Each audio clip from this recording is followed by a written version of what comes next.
दोस्तों, आज की कहानी है माँ की ममता, जो एक रुला देने वाली कहानी है। कहानी में बने रहे, चलिए कहानी शुरू करते हैं। कनकपुरी गांव में लीलावती अपने पति के साथ सुखमय जीवन व्यतीत कर रही थी। लीलावती के पति का नाम दुष्यंत था। लीलावती पेट से थी, इसलिए दुष्यंत उसका बहुत ध्यान रखता था। लीलावती के ज्यादातर काम वह स्वयं कर लेता। दुष्यंत लकड़ी की एक फैक्ट्री में मजदूर थे। उनकी तनख्वाह बहुत कम थी।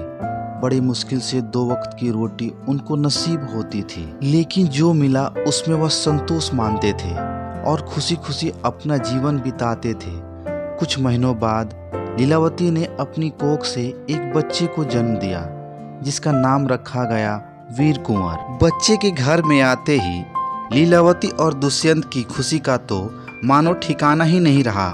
वीर कुंवर के पालन पोषण के लिए दुष्यंत फैक्ट्री में पहले से ज्यादा घंटों तक काम करता। 1 महीने बाद अचानक इस परिवार पर भारी संकट आ पड़ा।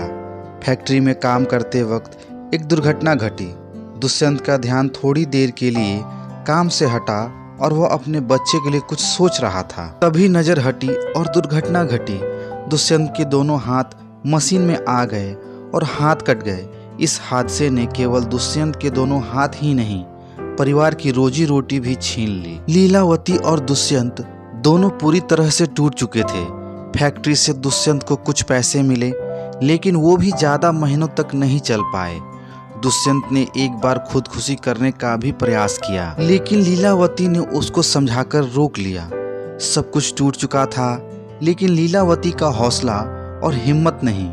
लीलावती ने अपना घर चलाने के लिए उसने काम खोजना शुरू किया। एक बड़ी इमारत के कंस्ट्रक्शन के लिए काफी मजदूर की जरूरत थी। लीलावती को काम की जरूरत थी, इसलिए उसने फौरन वहां पे काम करना शुरू कर दिया। लीलावती कंस्ट्रक्शन के काम के लिए भारी ईंटों को उठाती, रेत और सीमेंट की बोरी से रेत और सीमेंट निकालकर यहाँ से वहां ले जाना, ये सब मुख्य कार्य थे। लीलावती वीर कुंवर को भी काम पर अपने साथ ले आती थी, क्योंकि घर पे उसकी देखभाल करने वाला कोई नहीं था। लीलावती एक जगह पे वीर कुंवर को बिठा देती और पूरा दिन काम करती। बच्चा बहुत रोता चीखता तो लीलावती उसके पास चली जाती और उसको संभालती, उसको दूध पिलाती, खाना खिलाती और सुलाने का प्रयास करती। फिर जैसे ही बच्चा शांत हो जाता, वो फिर से काम पर लग जाती। धीरे धीरे वीर कुंवर 5 साल का हो गया। अचानक एक और दुख का पहाड़ इस परिवार पर टूट पड़ा। वीर कुंवर के पिताजी दुष्यंत को अचानक दिल का दौरा पड़ा। लीलावती उनको अस्पताल भी ले गई, लेकिन बहुत कोशिश के बाद भी डॉक्टर उन्हें नहीं बचा पाए। इस घटना के बाद लीलावती के सिर से अपने पति का साया चला गया और वीर कुंवर के सिर से अपने पिता का। लीलावती ने हार नहीं मानी। उसने अपने बेटे की परवरिश में कोई कमी नहीं रखी।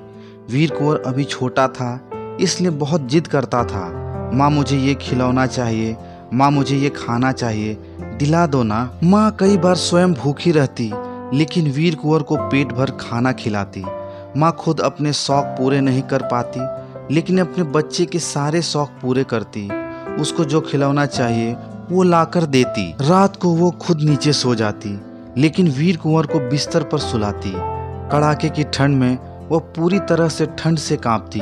खुद बिना बिस्तर और कंबल के जमीन पर सोती, लेकिन अपने बच्चे को कंबल ओढ़ाती और प्यार से सुलाती थी।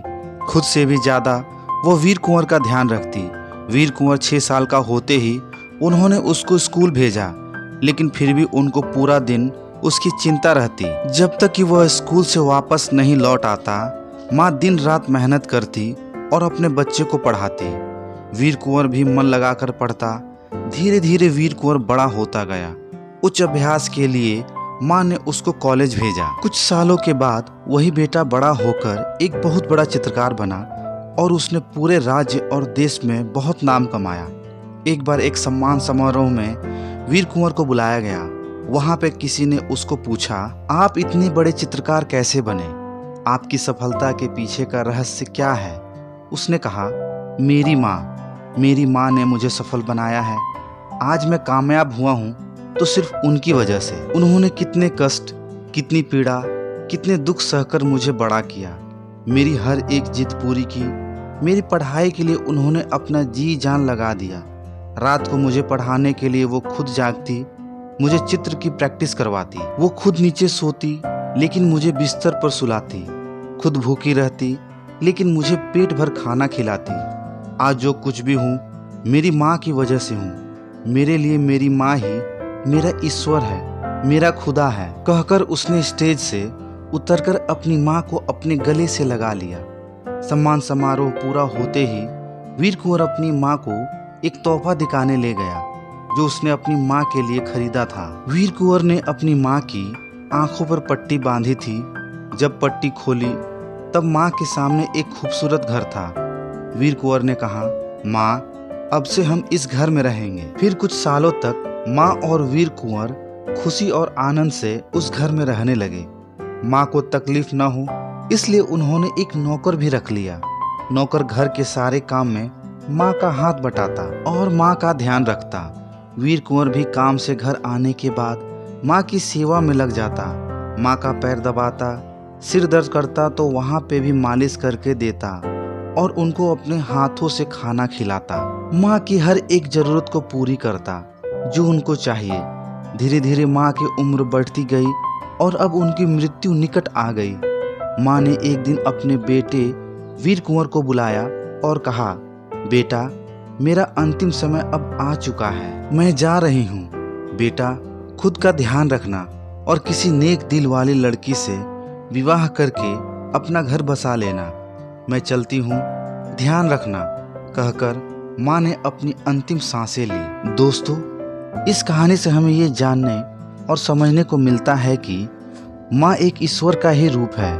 माँ की ममता की तुलना किसी से नहीं हो सकती।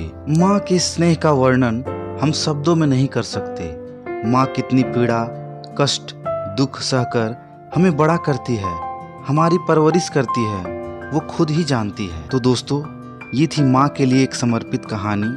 आशा करता हूँ ये कहानी आप लोग को पसंद आई होगी। तो चैनल को लाइक, सब्सक्राइब और शेयर करना ना भूलें। कहानी सुनने के लिए आप लोग का बहुत बहुत धन्यवाद।